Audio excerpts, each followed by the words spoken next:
You're like, okay, finally, I'm going to make some money. And I remember, at the end of every month, there being more month than money, right? Like you pay your taxes, you pay your interest on your student loans, you go out with your buddies. And before you know it, there would always be like 5 or 6 extra days where you're like, I just wish that paycheck would come sooner. I remember that feeling is something that I remember quite well. And it was really the feeling that got me to start inquiring about money and like, what is it and where does it come from? And, why is it that, most people, kind of revolve their life around money? They go to school for 20 years of their lives. They get into divorces, they get into wars. Yet most people, when you ask them, well, what is money?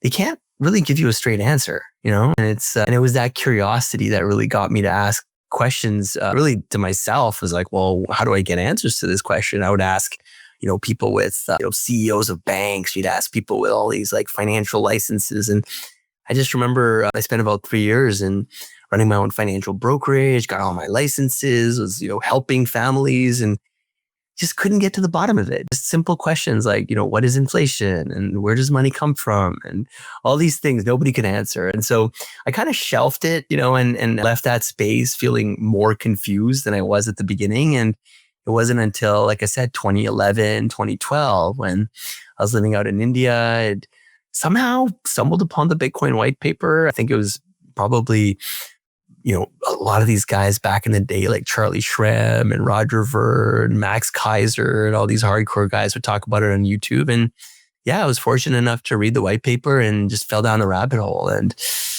can't help but feel that Bitcoin is the future of money.